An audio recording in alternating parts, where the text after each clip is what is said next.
Hello, I'm your host, Leonard Duncan. Welcome to a new episode of ATV-TALK and Motorsports Podcast. Please join us every Tuesday at 5 p.m. Pacific Standard Time. We bring you interviews with industry professionals, live events, live news about the motorsports industry in every episode. Enjoy the show. Whether we are out riding with our friends and family or racing in extreme environments, we all need good tires. That's why I recommend GBC Power Sports Tires, a division of Greenball Corp. Their products, which include XC Master, Mini Master, and Groundbuster 3, are what leading professionals in the ATV-UTV industry are using. You can get your tires at greenballtires.com or find them on Instagram as GBC Tires for further inquiries. Are you looking for the best suspension technology for your sport ATV? Look no further than Elka Suspension, the industry leader in sport ATV suspension technology. With championship wins in prestigious events such as the Dakar Rally, SCORE, Best in the Desert, ATV MX, Cross Country, and Works, Elka Suspension has established itself as the go-to choice for athletes and enthusiasts alike. But they don't just stop at ATVs.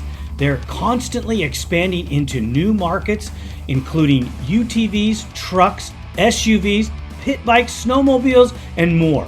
Their commitment to innovation and quality means they're always looking to improve and adapt so you can enjoy a smooth ride wherever you go. Want to learn more about what Elka Suspension can do for you? Visit their website at elkasuspension.com or give them a call at 450-655-4855. They will always be happy to answer your questions and help you find the perfect suspension solution for your needs. Welcome to DBR Racing Products, the leader in 3D modeling and innovations. Since 2015, they have been revolutionizing the industry, starting with their groundbreaking YFZ 450R battery boxes. But they didn't stop there. They have continued to push the boundaries, constantly improving their design with each new version. In 2018, they introduced the game-changing Vortex EXO cage, specifically designed to securely hold the Vortex ECU in a safe and sturdy location. This breakthrough innovation ensures your ECU stays protected even in the toughest racing conditions. At DBR, they understand that every detail matters. That's why they also offer an array of essential products to enhance your racing experience. Their spark plug hold downs keep your engine firing at peak performance, while their LTR breather boxes ensure optimal ventilation for your machine. Their LT250 engine skid plates are a must-have for those seeking unmatched protection. Engineered to shield your engine from impacts and rough terrain, they provide the ultimate defense for your ATV. But that's not all. They've developed propelled mounts that allow you to use TRX 450R Nerf bars, giving you greater control and maneuverability on the track. To explore their full range of innovative products and learn more about DBR Racing, visit their website at www.dbratv.com. You can also reach them directly at 507-828-1233. Their knowledgeable team is ready to assist you with any questions or inquiries. DBR Racing Products, where innovation meets performance. Unleash the power within you. There you go. There you go. All right. But you don't. Go ahead. We're going to rock and roll this thing. We have two celebrities from Team Honda with us tonight. In studio, Mark Weixeldorfer and Mike Coe. Both of them were factory Honda riders. And we had an episode earlier last year. It was last summer, wasn't it? Yeah. Year ago. With you guys, and my dad was present. Dad's going to sit this one out, but thank you guys for stopping by and spend some time with us. Mark, you got to talk to me about this. That bitchin' truck you drove up in, how long have you had that? And where did is that a passion that you have, or is that just something that you do? It's something I saw at Nick's house, Nick Nicholson, and so I bought it from him. It was one of his toys. Well, that's a flash in the past back then, right? Yeah. So all full circle. Right. Full circle. Well, I was talking to Mike. He was graduating high school at El Capitan when my brother was coming in as a freshman. So for us to have all been doing similar things, he knew of my dad, who was doing the 9110 motors at the time, in Lakeside, El Cajon, and, in the same area you were. I think there were about, 3 groups. We had Barker, Nicholson, and then Big Al's, and Dixon, Right. You did. Yep. I saw Mark on the way over because when Sam first started getting started, he had all the mechanical stuff and valve stuff, but he didn't have a boring bar. And I can remember coming over here numerous times with your dad. He would sleeve and bore. Well, we had Mickey Dunlop too up in Oregon. He had the Power Roll products. Power Roll stuff. Right. Yeah. He was powered. That wasn't early on though. That was Power Roll been in business a long time, I guess. Yeah, it's a start with the Kenny Harmon cams too. Yeah. That's 98 grind or something with the needle bearing on it. That's a flash in the past, because I haven't even heard Kenny Harmon in forever. They were top big on notch in the day. Volkswagens too. Yeah, Volkswagen. I had a Kenny Harmon cam in one of my Volkswagens. Well, isn't that where most of these guys started, was in some form of that? Of course. Dean Kirsten was the guy that did Three Wheeler Magazine. Well, he was VW Magazine. He was Hot Dune Buggy VWs. Yeah. And him and Dean Kirsten and Tom Chambers, who was the editor at the time, they're the ones that put the Parker 400 together for us to start on the 250 three-wheelers. Nice. And prior to that, when they first brought the 250, they brought 3 three-wheelers in the country. And Honda was going to ride the San Felipe, whatever it was called then, 250 300 or something. It took them 18 hours to get from Ensenada to San Felipe that first run. And Fred Wing seized his three-wheeler up, and my dad went to the Baja race that year to spectate, and he ended up picking Fred Wing up with his broken three-wheeler, his 250 that I would have drooled over.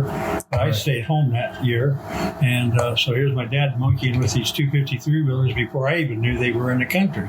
And he's towing them around, so that was kind of ironic or interesting, I thought. Well, that didn't answer the question about the truck. So we're sitting here in studio, and we're looking at my dad's 29, and then you drive up in your truck. Dad did come out and visit for a little while. We'll post some of those pictures later, but it's just awesome. You've also ran into Dad at one of the local car shows and get-togethers. Yes, one of these Wednesdays we'll have them both together maybe and see what, park him down there if he goes again. I'm sure he will. I know he had a little health scare not too long ago, but he's getting over that, and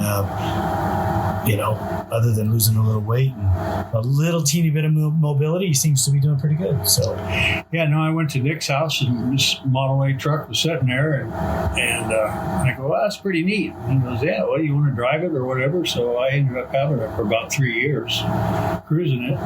And so I started paying the registration on it, just felt it was the thing to do. And so then I just ended up buying it from him. So it's quite an enjoyable, fun vehicle. That's awesome. You also do some restoration work at a museum, don't you? Yes, an airplane museum here in San Diego. I've been there about 30 years now. Wow. Do you think any of the skills that you learned while you were racing three-wheelers or developing what is probably the modern day three-wheeler stuff, do you think any of the skills you learned doing that help you doing what you do today? No. None? Not really. Just other than painting things and freshening them up and keeping them look nice. But No fabrication skills or nothing like I that? think I had all that under my belt before I got there. Really? Yeah. I mean, you hone your skills always a little bit, Right. but no, I was pretty much working on that from 6th grade forward, I think. That's pretty awesome stuff. You guys were talking before I hit record because I'm unable to work computers. So we have a lot of before in the tape about some of the stuff you guys did in Baja. Mike, what was so special about the last time you guys raced Baja? We didn't get hurt. Well, we were talking. That's about, a given. He mentioned another woods racer named Tom Tokay, he was like the #1 woods racer at the time. And I don't mean to downplay anything, but when we did our first woods race, it was back at Loretta Lynn's, and I think all the Team Honda riders finished ahead of Tom. And he helped us with the setups and stuff like that, what kind of tires we should run, pressures and whatnot. But I just think that at the time, the riders that rode for Honda were the best three-wheel riders in the country. How do you think Honda went about knowing to pick the right guys? Probably from results, watching the races. Solely. Yeah, I think Mark and Dean were the first riders. I mean, I think they were established as being the top riders at the time on the 90s and modified 110s and 180s that we raced. And I know that I, learned from them as well. I was kind of right behind them, picking up. And it was the same thing. They were established, and I think a year or so later, I got on board with Honda.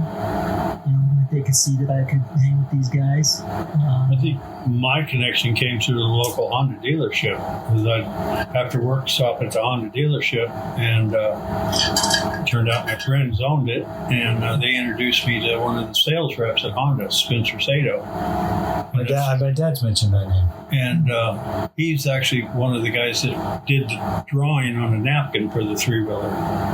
And he was on a 10-year tour here. And one day I was talking to him, and he pulled out a picture out of his pocket when I was riding my little ATC 70 that I bought after a motocross race at Dehesa. And we were in Steel Canyon, and I'm riding a little 73-wheeler a friend had, and I go, well, this is neat. So I went and bought one Monday. And then anyway, so Spencer, he showed it, he says, yeah, we've been watching you for a long time.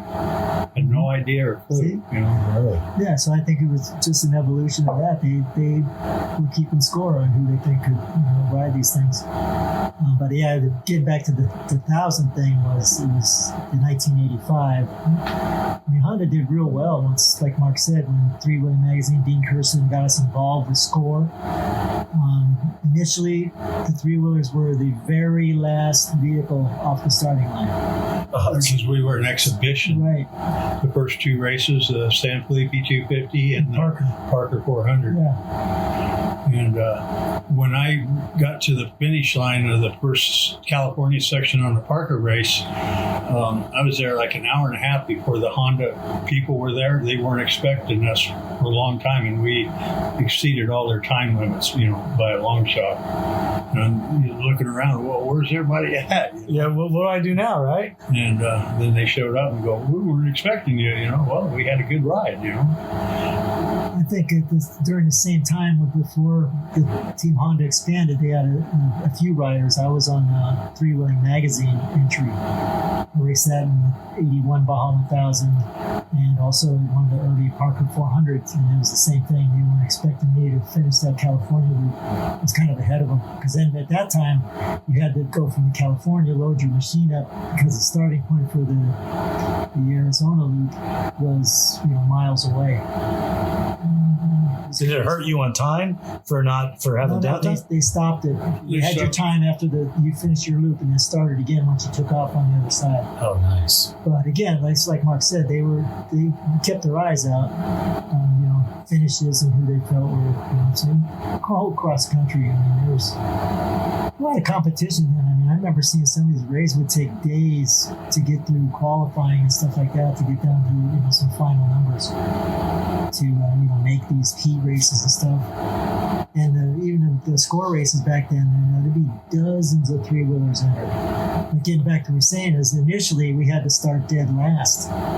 But eventually we would end up passing a lot of those stock VWs and we like went that. right off the get-go, went right up through the different classes, up into class 10s and, the different buggies, and earned our way up to the front of the line to start up with the motorcycles. And that was how long did it take before you guys did you guys ever get a chance to start in front of the motorcycles? No, they never did that because at the time the motorcycles were still clearly, but I was going to allude to that. My segue in was that in 1984, the race Ball 1000 is always in November, but by then we had 85s, which were pretty well evolved by then. They finally in the 84 Ball 1000 let us start behind the last motorcycle class, which was still hundreds of bikes, open bike, pros, amateurs, 250s, old guys, 125, 250, 125. So then the three-wheelers could start. And we ended up finishing 4th overall, even ahead of the four-wheel trucks and buggies at the time. So we passed every single bike except for three open 500cc bikes. We passed everything else on the freeway. So that was me and Mark and Marty were on that ride. So if you look at today's three-wheeler, where they're taking, even if they take and build a frame for it, and they're putting the modern day forks and suspension, have you got to see many of those, Mark? No, I haven't really watched any of the modern stuff, but you've seen a little bit of it, right? Yeah. They just on YouTube and things, and they don't seem like, they go pretty good, but they're still a little slow. I mean, the top end, you get up around 90, 95 to 100, and that's about the limit on the three-wheeler things. Yeah. What was top speed for you guys? Do you remember? Well, it depends. I know, at the end, we started having better tires that were less prone to punctures. Mm-hmm. But like in the same thing, in 84, we had the 84 tires. Even though it was in 85, we didn't have any, but with speed, the tires would grow. It'd kind of be like an elliptical gearing and really nothing. I'm sure we could hit, in the 90-mile-an-hour range. And then we were doing pre-race testing down in Mexico one time, and then this Smart Acre guy comes up. We're doing radar testing on the pavements, doing gearing and shedding and stuff. This guy named Mike Coe, he comes out and he puts a stock pipe on the thing, and it out mile per hour anything we have top end. That stock pipe worked excellent for flat out stuff. And that was the Turner stuff. That was the old stuff. I know.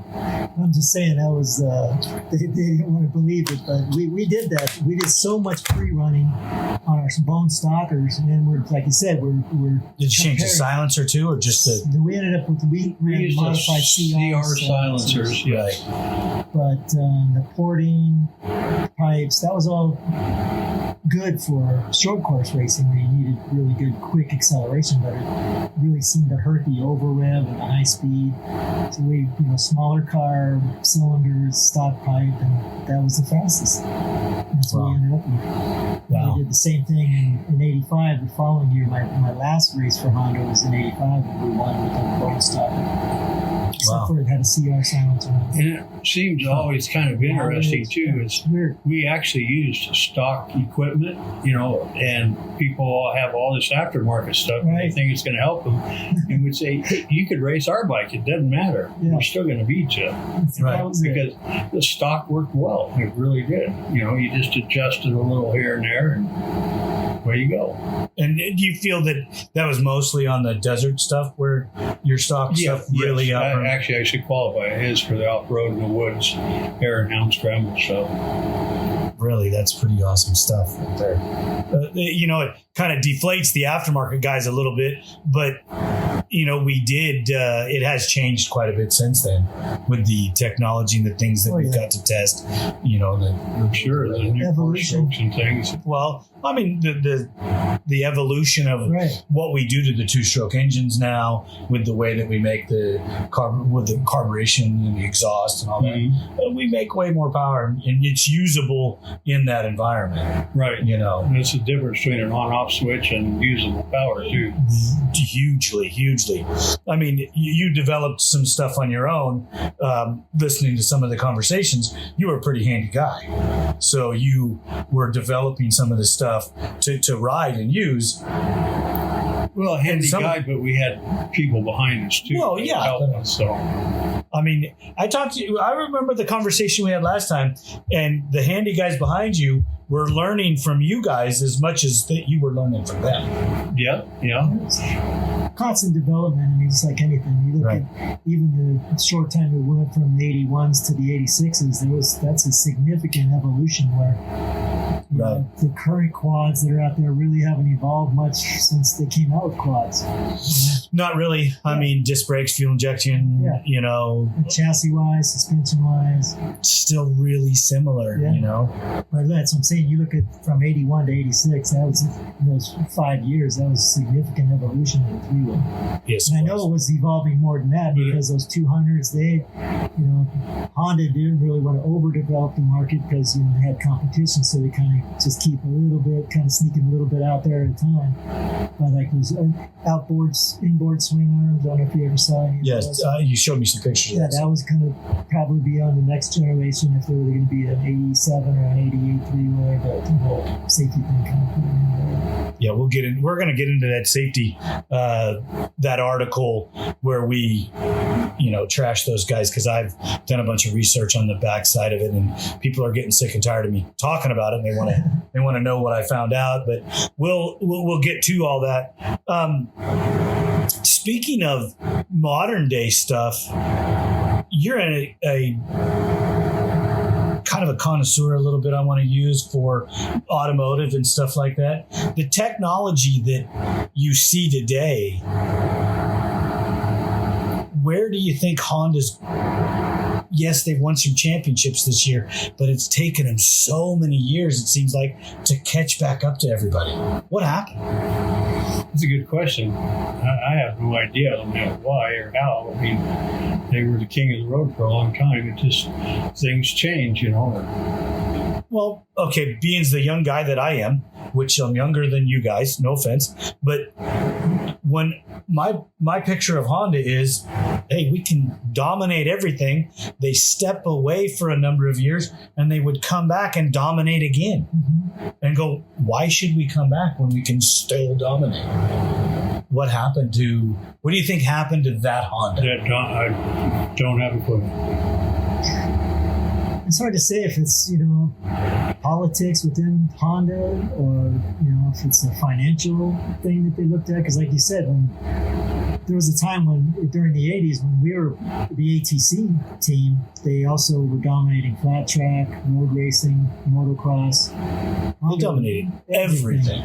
But then it was sometime in the 90s or the 2000s where all the manufacturers seemed to pull back and then have a Makita or a Monster Energy to finance the program, and the manufacturers pulled back. And I think sometime around next, I think currently with the motocross and supercross, that's the first time since Ricky Carmichael or something, 25 years since Honda's won a supercross title. And not only did they win, they won 20 straight races undefeated this year. Yeah. In the outdoor, yeah. In the outdoor motocross. That's my point, was that now Honda does that effort. It's not like a Geico Honda. It's a factory HRC product, program again. And now they're also, the only 250 is also a Honda Pro HRC, where the other 250 classes are still Rockstar or Pro Circuit or something like that. That's the only one that's a factory sponsor, where again, back in the 80s, early 90s, the factories were behind it. So why don't you guys elaborate on what a true factory sponsorship is, so that everybody can understand that just because Yamaha gave you a discount, that doesn't mean you have a factory ride.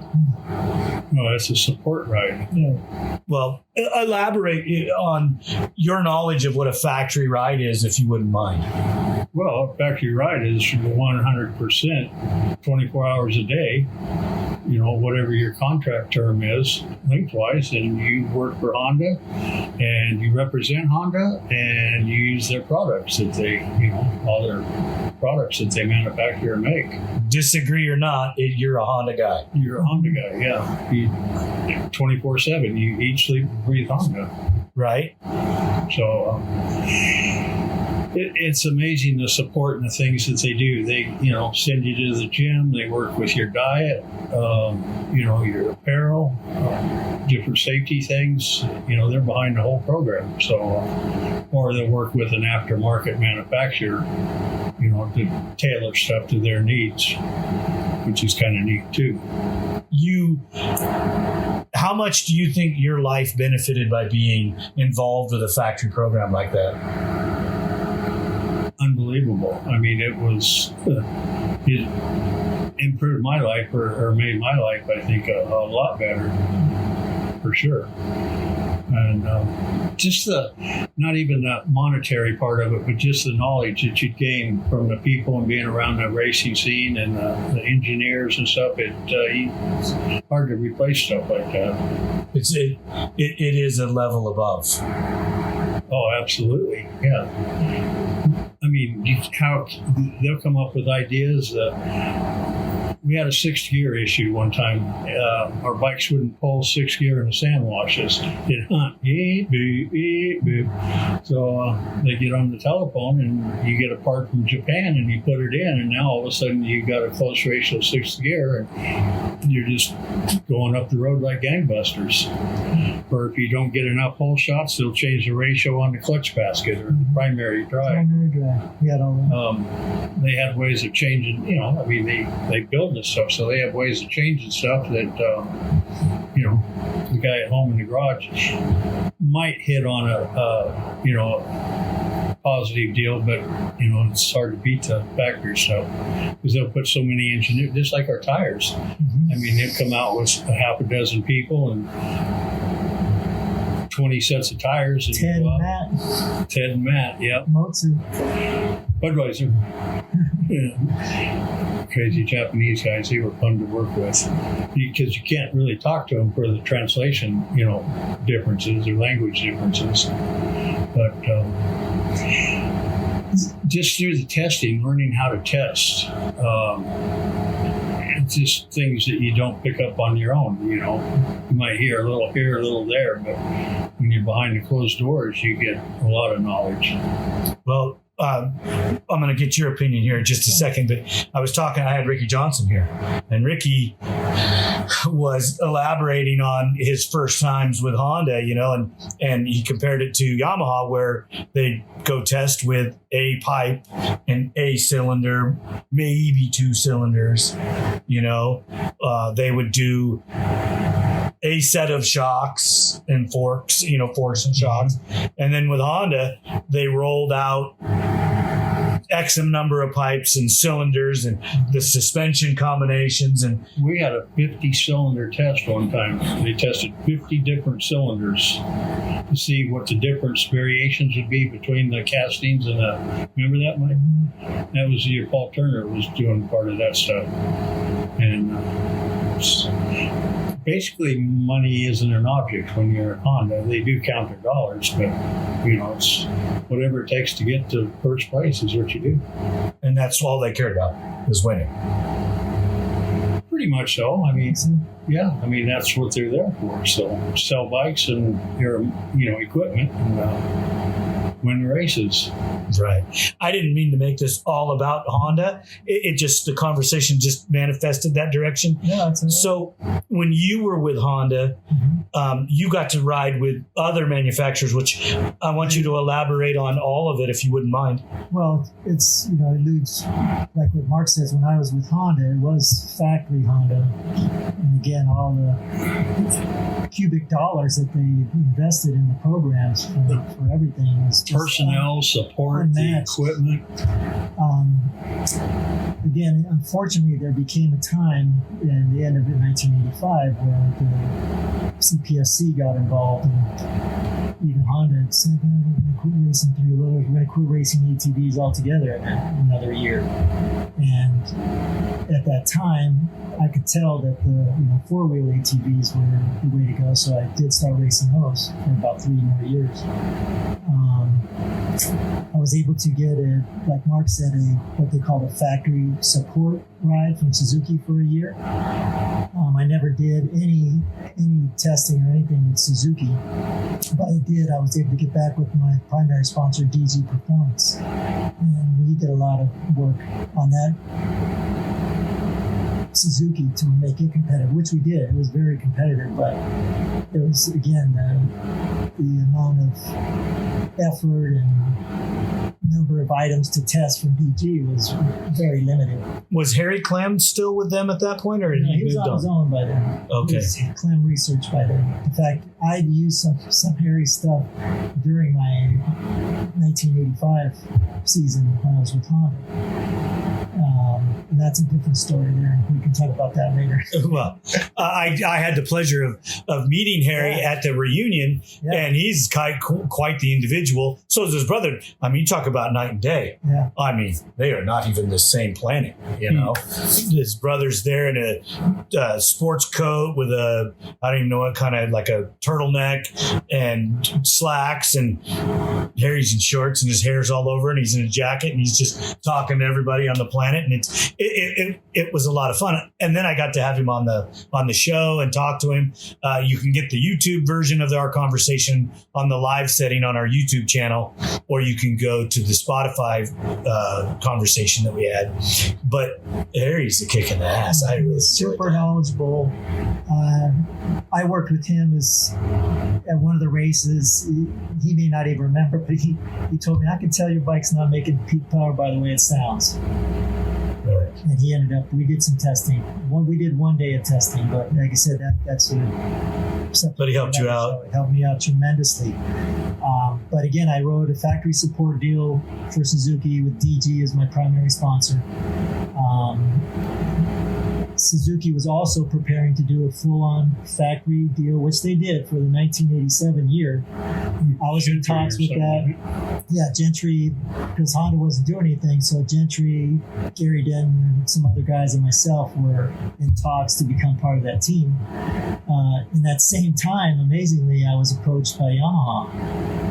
They wanted to debut the Banshee at the 1986 Baja 1000.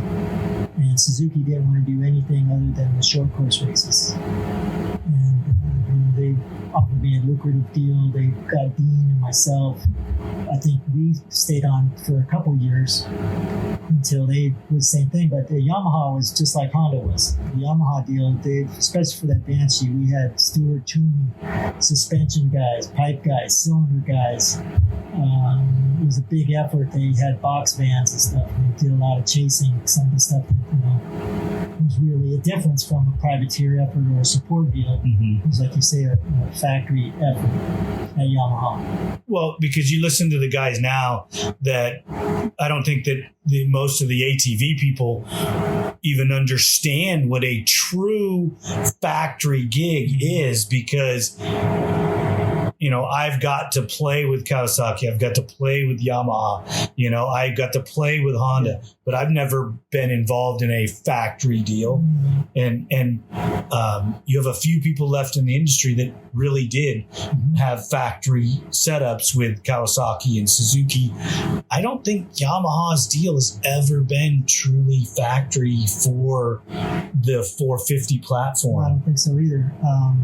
And that's why I'd say at the beginning of the 1988 season, the management of Yamaha told me that. They said, we're going to stop providing support at the end of the year.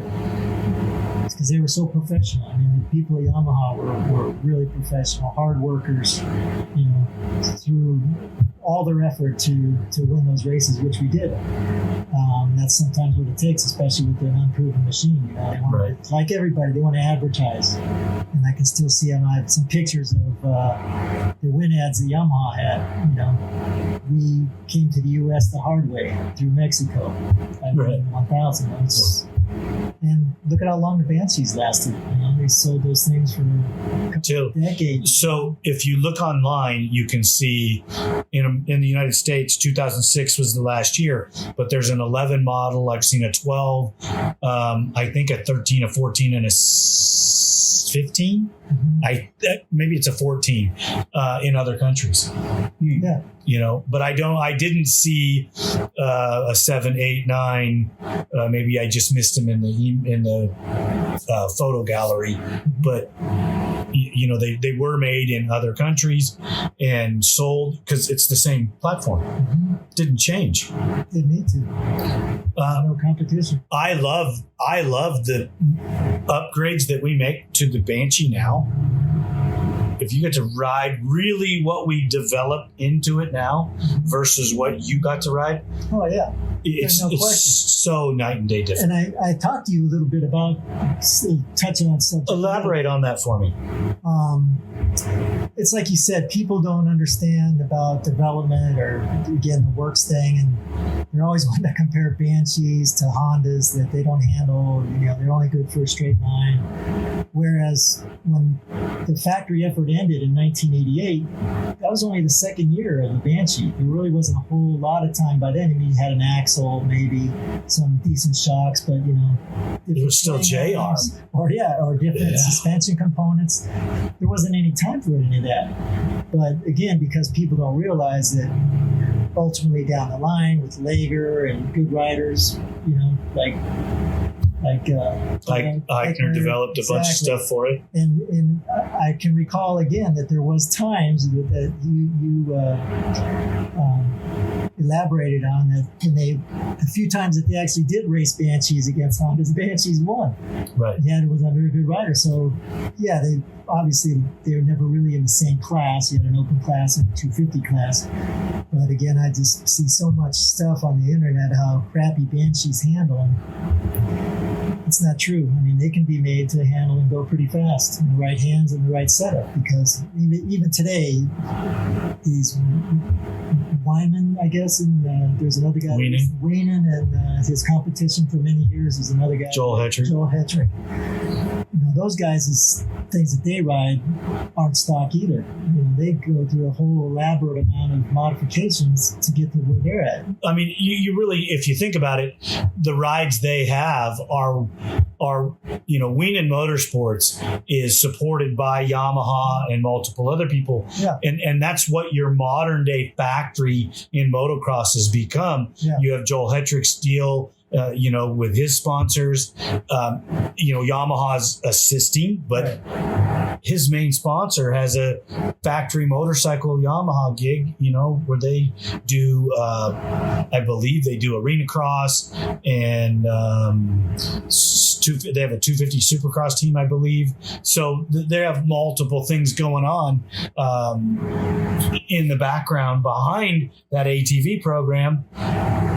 All of your other guys are on their own.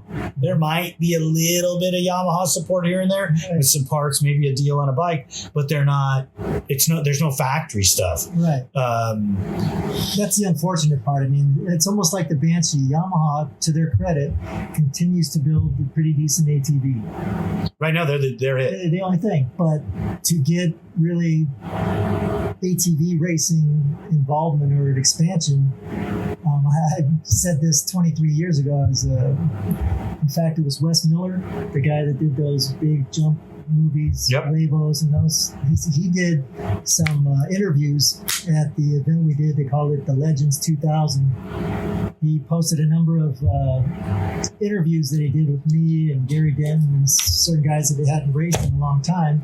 Right. And it was the same. I mean, NASCAR is still pretty popular on TV and whatnot, and the fans. But even if NASCAR racing, if all it was all Chevys and all Fords only, one brand, you wouldn't have nearly the spectators or influence as you would in racing. You know? So it's just all the same kind of stuff. Like when you got Chevy and Ford and Dodge and you know, Toyota in there, that's what makes it competitive and continue to evolve.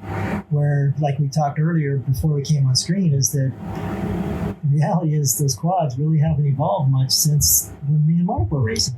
My personal opinion is that 1985, 86, those two interviews on 60 Minutes and was it CBS or ABC? I don't know. ABC or it was 2020. I think it was ABC. 2020 and 60 Minutes destroyed the ATC industry and then destroyed the ATV because we're always considered a negative. Mm-hmm. Even though if you break it down and you look at the numbers per accident that really happen when you don't skew the numbers, the injuries on ATVs when they're used properly with the proper gear, when it's not a guy with drinking a beer or an underage child riding it with no gear, the injury level goes way down. Of course, yeah. Well, Mark and I were, I'm sure, involved. I know I had a couple of depositions I had to do, lawsuits and stuff. To put a little emotional high and low for me, because I used to watch that show 2020. I thought it was kind of a gospel show. And the day that I was, I think it was a Saturday. Yeah, it was a Saturday night. I had just won the Loretta Lynn's National, Motocross National. You were in Tennessee. And I was in Tennessee, won the race, won the Nationals, went to bed, went to my room, started watching that show. That's what they played that night. A lot of it ruined you. From here, from the clouds to the basement in minutes. Because you knew what was going to happen. I knew that was going to, and I was right. I said, man, three-wheel racing like we knew, it's over.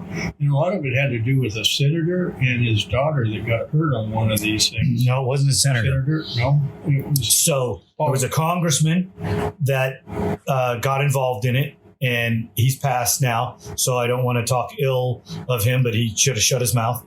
And behind the scenes in the TV station, there was a man whose son was injured on the three-wheeler, riding the three-wheeler on his father-in-law's farm, and the 11-year-old, I believe the boy was 11, injured his arm. Might have been a catastrophic injury where the use of the arm was no longer there anymore. There was no helmet involved, to my knowledge. There was no protective gear. The boy just crashed. It was just a thing, you just crashed. Some of the other people that they interviewed on there, they behind the scenes had worked the interviews so that they would get the excitement out of the gore factor out of it. But this person behind the scenes that worked at this television station had enough contacts and knew enough people and could push enough buttons that he helped push this over the top. Then you look at the Consumer Protection Agency, these communist assholes, excuse my language, these guys skewed the numbers drastically in saying that there were fatalities. I'm giving out all my good stuff here, but I will elaborate on it and get more in depth, and I will name some names. But this whole thing was skewed. We had a talk show on the morning show, which is a live YouTube show that we have Sunday mornings for. It's presented by ATV-TALK. You can go back and watch a couple of those early episodes where we really get into it, because equestrian has an 85 percentile injury rate. So 85% of the people that ride equestrian get injured. Bicycle is pretty high too. Yeah.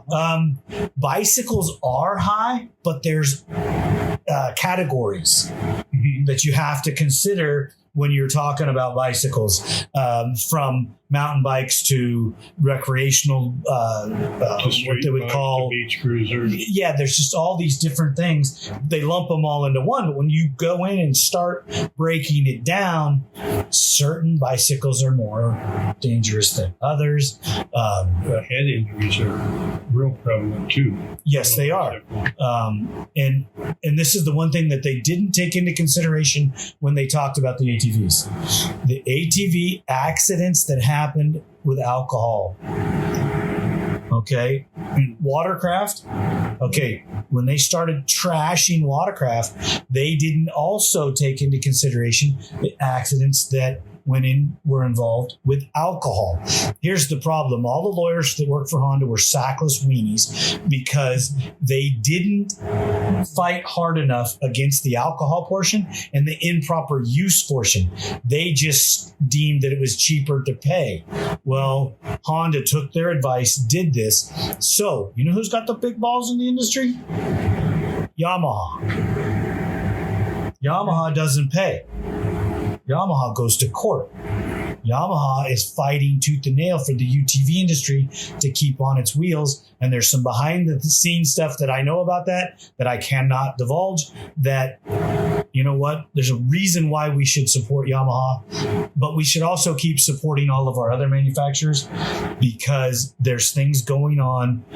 They work closer together than you think they do to promote off-roading. The industry. Yes. So there is some doing that. I want to get off my soapbox. Thank you guys for getting me all riled up. I appreciate that. We lived it. Like I said, I don't know if Mark had any court dates or not. I was an expert witness on quite a few of those. Everybody on our bikes, Mitchell Wheel, Bellray, any kind of decal, they went after those guys too. Just even if they're not even involved with the manufacturing three-wheeler, but anything, like I said, associated with it, they went after them. So I think that's when Mitchell ultimately sold his company to Douglas, is because he was so fed up with how they were dragging him through the dirt.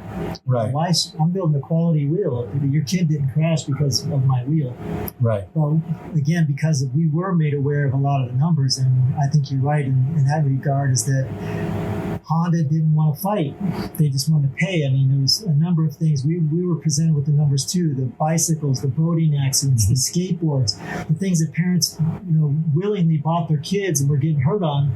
The numbers of those were far above the three-wheeler accidents. Yep. But again, you had some crooked people even at these broadcasting companies that were, like I said, potentially manipulated or pulled through by that congressman.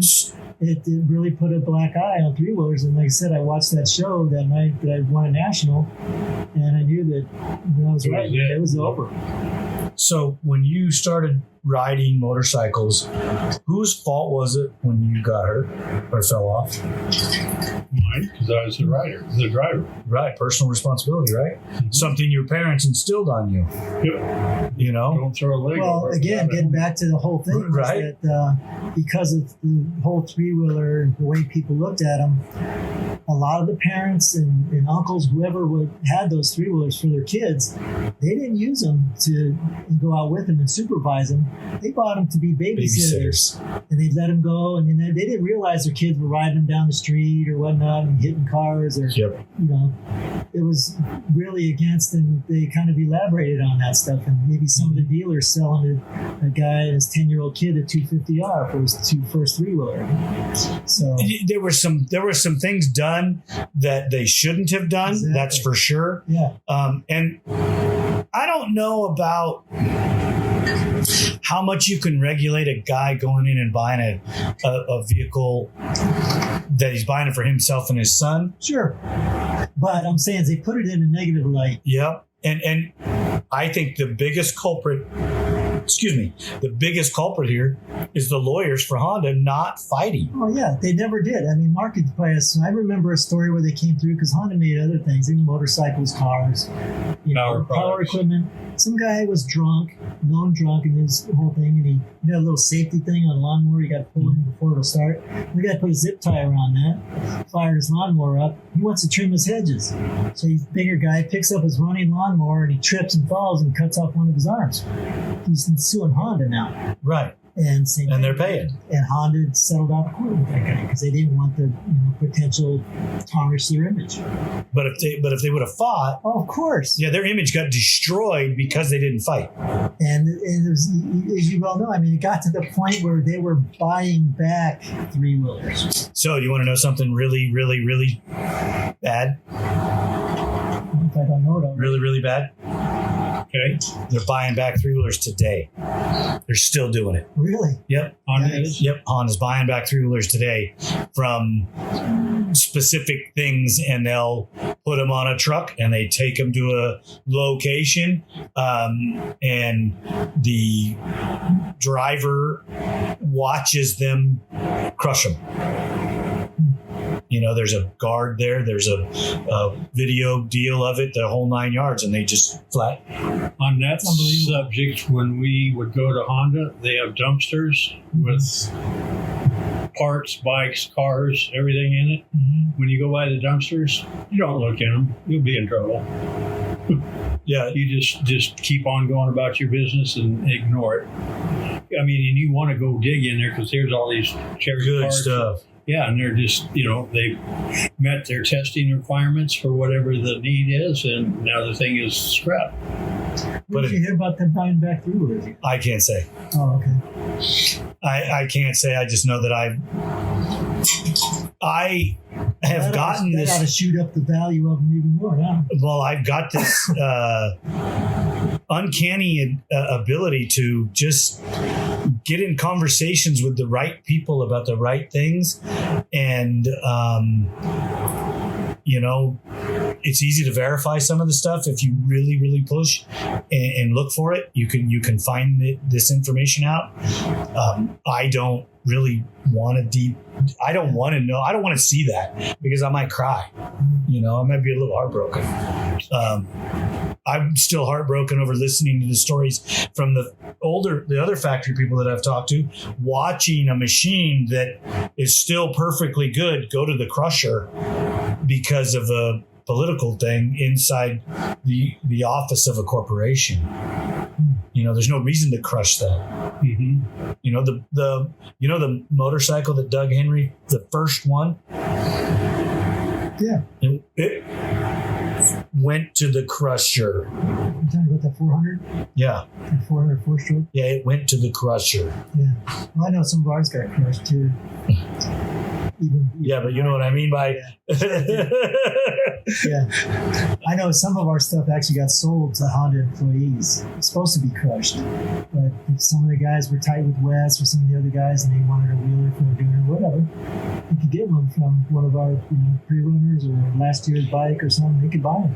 Right. Or get them for free or whatever because they were supposed to go to the crusher. Or they'd be on loan, permanent loan. Yeah. It's just like, who got that? There was a three-wheeler that Dave Wiley got. It was one of the pre-production. I think I showed you the pictures of it. I asked you about it. It was at number 98, one of the first pre-production 250Rs. That was like one of our mud bikes or something. And after the couple desert races that they did, they wanted someone to develop a better expansion chamber for it, so they gave it to Daryl Basani. And he did it. He used it for a jig or whatever to build his first pipe, and he had a jig, and then they gave it to him for that. He had it all these years, and then Jimmy White, we talked about it at the reunion, Daryl's getting older, had no use for it, so he told Jimmy, hey, my buddy and Dave Wiley's got this huge collection of three-wheelers and stuff. You talked to Dave Wiley? Yeah, I freaking had him on the show multiple times. So yeah, you're I just sold him, I just brokered a deal for him to get a 89 250R that was in really good shape. Anyway, so he ended up buying this thing from Daryl. Mm-hmm. And it's got a really bunch of cool, neat stuff that was developed way early on an 81 250R. Now he has it. So they didn't all, say, by the way. Looks like you got some water-cooled stuff, too, for the early air-cooled stuff, too. Still. I did. For the 83, 84, right? So it was very short time frame before we could get 85s. And, Yeah, a lot of people don't realize that all of the three-wheelers, even from 81, those engines were designed to be water-cooled. But like I said earlier, they didn't want to really overdevelop the market. So until someone came out with something a little more elaborate, like Kawasaki finally did in 83, and all of a sudden we're maybe down a little bit on power, we get these water-cooled systems that were already fully developed. And, it was a bolt-together deal. The little pilot bearing for the water pump, that was already in the air-cooled cases. Right. So It's like the short track tank, turning kits. Mm-hmm. Well, we helped develop that a little bit. Right. Well, we got all the handmade stuff, and then the production stuff comes out. We tested it. Of course, you keep the handmade stuff because it's unattainable. Right. Do you still have one? Huh? Do you still have one? No, I don't. I remember having one on mine. I've got a Baja 1000 lighting system for air cooled. It came from, there were three of them came from Japan, and these things were trick. Yeah. Come with a center case, outer case, and the covers. And anyway, big giant generator inside. We had ran those old school CD Oscar headlights, super pencil Oscars. beam and a wide beam floodlight. But you had to have a lot of juice to light them up. Right. They sent over those pre-made ignitions, like you said, works stuff. Right. Factory effort. What's a factory? That's the kind of stuff that we would get.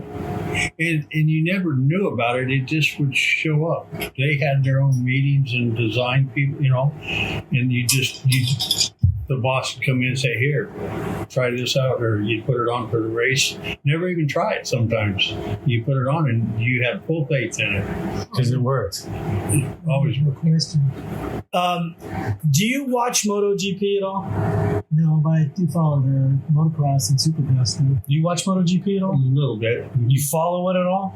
No, not GP. As far as like Mark Marquez? Mark Marquez and his brother, whatever. Alex? Alex and Have you followed any of that storyline with what's going on with Mark? no. Well, You ride for Honda, doesn't you? he's got a year contract for 24, and he's finishing out the 23 season. He hasn't won a race He's been having a lot of fall-offs. since Injury.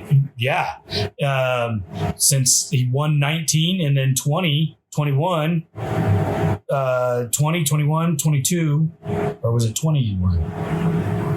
I don't remember. I think he got hurt in 20 and then 21, 22. And now this year, it took till after the summer break for him to finish a race. And his, the partner hasn't scored a point all year long and is DNF'd all but, I think, 2 races. And this is Repsol Honda. Yeah, that's a high dollar effort. They've never not won. I don't, like I said, I watched some of the YouTube videos, but it's not like the whole, it's like last half dozen laps or something where the guys are really battling out. Haven't set through any races. For as much as I'm not a KTM fan, Danny Pedrosa, retired Repsol Honda racer, probably retired because Mark Marquez was the guy and just killing everybody, goes out and puts a KTM, he's a test rider, retired, P4. Obviously still in shape, still very talented rider. And I just am, it's so sad if Honda screws that up that bad. Honda as a company is toast.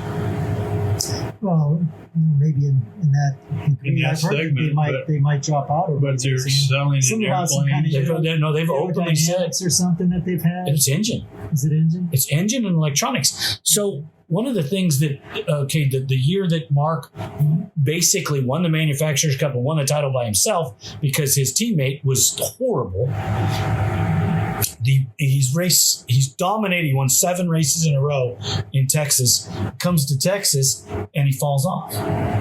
Well, it was an electrical glitch that ultimately caused him to get hurt. And when he broke his arm, it was an electrical glitch. It goes through the turn and when it does that, throws him on the ground. I can see why maybe he doesn't trust the equipment. Well, that and they never fixing it. Mm-hmm. And Takati has their guy at the track. They sit down and have their meeting after the race, and they go right to the fix. Good. The KTM guys are doing the same thing. The Japanese manufacturers are having their brief. The next day, they're calling it in to Japan. Then that guy has to go to another meeting the next day or the next day. And then they have to get it approved to make adjustments. So then 2 or 3 weeks go down the road before they get a new upgrade. Well, they didn't get to test it. They didn't get to look at it. They didn't know anything about it. And Ducati had an upgrade by the following Friday.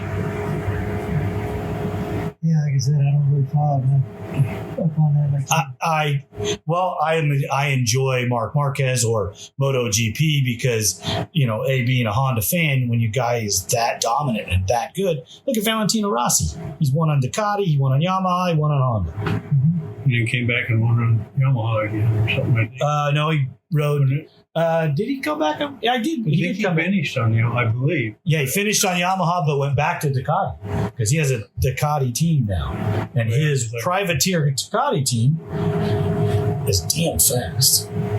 One of his guys just won the last race. Like Kenny Roberts came out with a team for a while there too, his son and whatever. Kenny Roberts' bike too, wasn't it? He tried KR or whatever. He tried to develop an engine and come up with his own bike, and it was the talk for quite a while, but it never materialized. Never panned out. No. I don't know if they went too elaborate. Like, look at the Cannondale. The guys. Like, I ruined that whole Cannondale bicycle company. Ruined it by trying to reinvent the wheel. It was like a lot of things, though. I mean, that Cannondale was, in a lot of ways, was ahead of its time. You had fuel injection. Nobody had fuel injection. It was on the leading edge with the 4-stroke. Did you hear the motor, though? No. It sounded like it was eating itself. It might have. But I'm just saying is that when you look back on times, yeah, that thing failed miserably. I think Kenny Roberts' thing probably had a lot of good ideas, but probably didn't have the financial, like a Yamaha or a Honda, to develop it enough. Right. So, like I said, that's why I see Cannondale spend probably 3 or 4 times more money trying to develop that bike than they initially, set aside. Supposedly, they went from a $50 million deal to bankrupt. Yeah, that's what I'm saying. That electric start, I mean, all the things that you take for granted on dirt bikes now, this guy was incorporating back then. So yeah, it was a miserable failure, but the guy did have some, good ideas. No doubt. Aluminum frame. Yeah. I mean, I the guys that rode the Cannondale quad said that it was pretty awesome. I was talking about the bike. Well, I know, but the quad was kind of revolutionary to a point too, because it was aluminum frame. Kawasaki came out with an aluminum frame. Yamaha ultimately has a steel aluminum frame, which we all scoffed in the beginning, and now, dude, it's KTM never went to aluminum. No, but I can't even go there, man. I mean, as much as I'm not an Orange fan, they are doing what it takes to develop things. Other than they've openly said they're a motorcycle company. That's it. Well, look at what they've done too. They've been able to buy up the Husqvarna name, the Gas name, and those bikes are almost pretty much interchangeable parts. They are. One's red, one's orange, and one's white. Yep. They look a little different, but they're good bikes. It goes price value. Gas is the cheapest, then your Husky, then your KTM. And they kind of put their riders in that order too. They want their elite riders riding the KTM. Which is backed by the Red Bull, so pretty much, I think. I think Red Bull's, because Red Bull backs Jet Lawrence right now. I think he's got Roxon still too. Yeah, they still, and he's on a Suzuki. But he's a European guy, and they love the Europeans. That's one of their bigger markets, I think, for Red Bull. Absolutely, California, United States is pretty huge for Red Bull. But, getting back to that, that's Honda Honda's still, again, other like the other manufacturers, other than the manufacturers are having a full-on factory team. Yamaha kind of pulled back and let Star Yamaha take over. Yep. Suzuki don't have nothing. That's the AGP and Twisted Lemon or Lemonade or whatever it is. Progressive Insurance. Yeah, and Kawasaki is what they have. I guess they have a factory right too, but aren't they Monster? They're Monster, and doesn't Pro Circuit run the whole factory deal? Circuit does the 250s. Okay. That's a support for this stuff too. And again, Honda's the only one that's got a factory 250. That's an HRC freaking deal. In-house. In-house, Yeah. And look what it did. Look what happened. They put it all in-house again. They kicked ass. Right. I think it ultimately comes down to cubic dollars again. Get the right riders. Get it, things in line. Things go in cycles anyway. Agreed. So. But again, I think, like I mentioned before about ATVs, you got one manufacturer. Now that Honda has stepped up the game and dominated everything, are the other guys going to have to step up to stay with them, or are they going to kind of stay back in the shadow? I don't know if you're going to get a new ATV manufacturer. I don't think that Kawasaki. I was mainly saying motorcycles. Well, motorcycles, Suzuki's done. I mean, I'd like to say I'm wrong, but I think the whole side-by-side market's really kind of put ATVs in the back burner. But if you really want to get into the side-by-side thing, they're going to implode on themselves. Yeah, I agree. I can already see it talking to people. Look what they're doing to the trails. They're destroying them. So you're not going to go out there and ride your 50-inch wide ATV, which was too wide, 6-7 years ago, is now perfectly adequate for any trail that you want to go ride it, because the UTVs have destroyed them. One of the problems that you have with going and riding a sport quad on some of those trails is the UTVs have dug ruts in there because they went from a reasonable size tire to now they're running 32s, 35s, right. and they have no etiquette, no schooling, and no idea how to be an off-roader. They're just some dude that could afford the payment, throws his wife and kids in the car and drives off into the trails or the desert or whatever it is. What I see about the UTVs, though, is they've evolved now. They're 40, 50, 60 grand. They're more than that if you're going into some of your race cars. Where, 10 years ago, they were affordable. Yeah. But the manufacturers, to stay one step up on the other guy, they're all super long travel now. They're getting full size. Yeah. It's almost like a Class 1 dually. Yep. Except factory made. Yeah. And you can, like you said, anybody can go buy one. But you can't take a factory KT or Can-Am, factory Honda, factory Polaris off the showroom floor and go race it and be competitive. Can't even come close to it. It's like an ATV. You got to throw a bunch more money at it.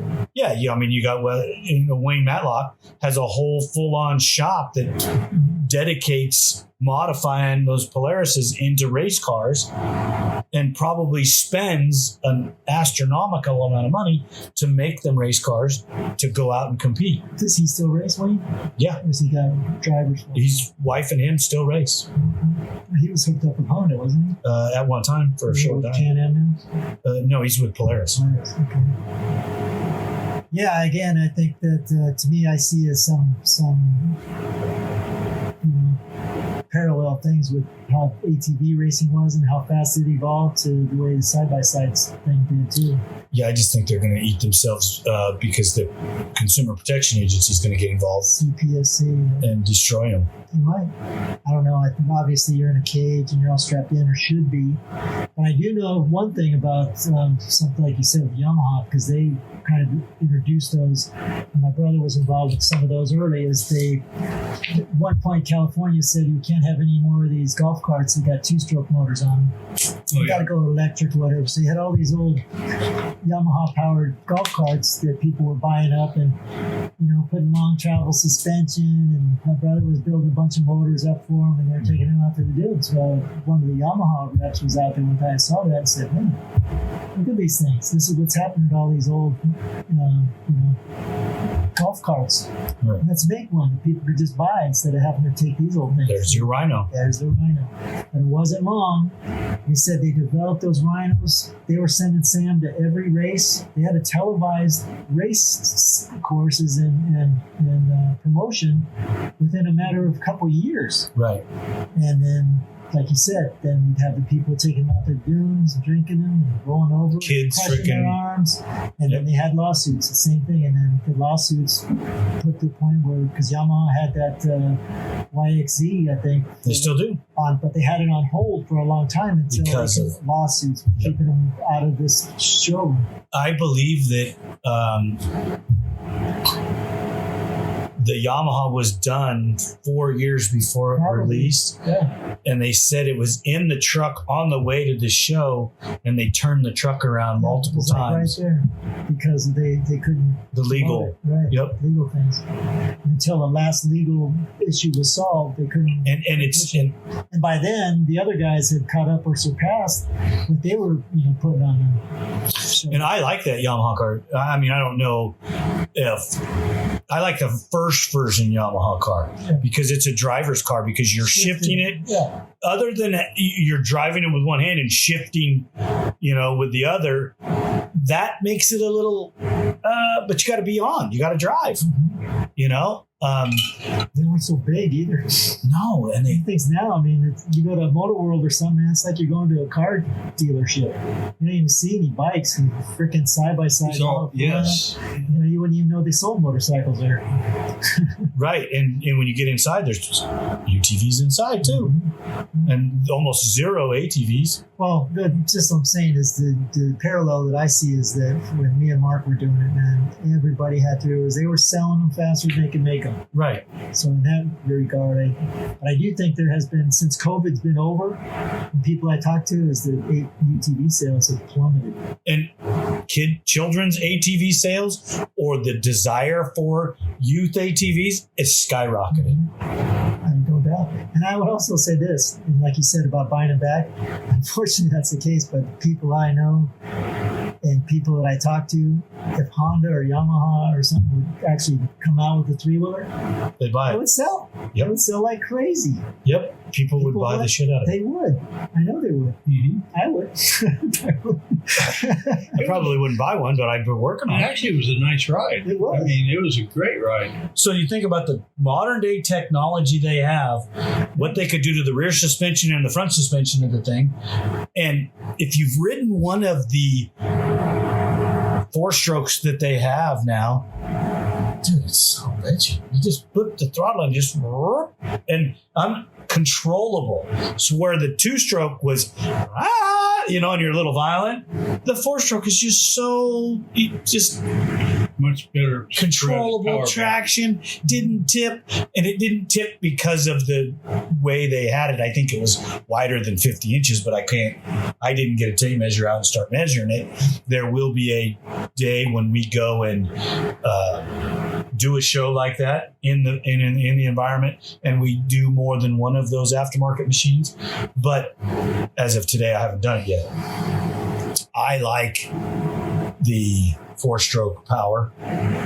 As we get older, Well, I will give credit. I know you don't care for KTM, but that one company has continued to develop 2-strokes. The 300, right? I don't know if you ever rode one of those, but I hear those are awesome. Power delivery, fuel injection on those. Anything you do a 4-stroke, you can do it a 2-stroke. Well, it's a different kind of injection. It has an oil injection for lubrication and a fuel injection for power. Yeah. So it's I'm just saying power delivery and a lot of that 300 motor is supposedly just phenomenal. So I mean that's I've always been kind of a 2-stroke guy, but Mike Walsh built a cross-country version of that KTM 300 fuel injected version. And I haven't got the reviews back from the owner.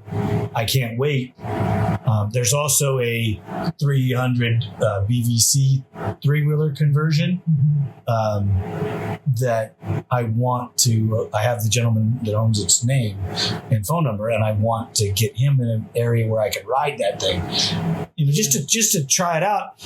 And another buddy of mine owns both in the motorcycle version that I want to go and test. So getting back to the four-stroke, I mean, the other good thing about four-strokes is how much better mileage they get. For desert racing and stuff, it's total positive right there. It's a little easier to ride. Sure. It's smoother, a little more mellow than the two-stroke buzz all the time. Look at the age of the riders today versus the age of the riders in the two-stroke era. I know that we've had suspension upgrades and things like that, but you're also talking development in the ability to have a more roll-on style throttle. Yeah, the two-stroke, you got to run them hard. Like the early 125s, you got even they'd go faster than the 450s and the 250s sometimes, but you got to know how to ride them too. Right. The funny thing that I noticed when I've gone to some of these reunion races and stuff, and it just goes back to time, because there was a time even before three-wheelers, and we all grew up racing motorcycles. We all had twist throttles.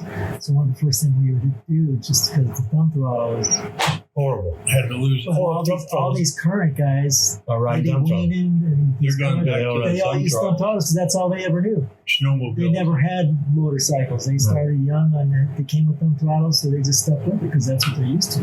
Well, we had to toss that thumb throttle. I still have to toss that thumb throttle. I can't believe that these guys can ride with a thumb throttle. I think there's more benefit than these. And I told Dave Ham that too. In fact, check this out. They wanted me. They still do, and I appreciate them offering me to join up with some of these rides. But Dave Wiley told me that he's the same way. He cannot ride with a thumb throttle, and somebody made an apparatus so that their last desert winning three-wheeler has both. Right. Amazing. So there's multiple different versions of that. Yeah. There's one that's made here in the States. Not quite as good. The one that I used with the Simmons boys was made in Germany, and that one was, we never had any issues with it. That's probably a pretty neat little apparatus. I'd like to see one. Oh, they're really, if they work right, they're really bitching. Yeah. But that's why I told him I can't race with you guys because I'd have to have a thumb throttle. Au contraire, they make a combination. Yeah, we got that covered. Mark, I want to thank you so much for coming and sitting down with us. I really appreciate it, man. You're always welcome to come and talk three-wheelers, four-wheelers, great, old trucks, whatever it is. Really appreciate it. The team here at ATV-TALK would love your feedback. Please email us at hello@atvtalkpodcast.com. Thank you for listening. We hope you enjoyed this episode. If you did, don't forget to share us with your family and friends. The podcast is available on all streaming platforms, and you can find us on social media as ATV-TALK Podcast. We're on Instagram, Facebook, TikTok, YouTube, Rumble, and Twitter.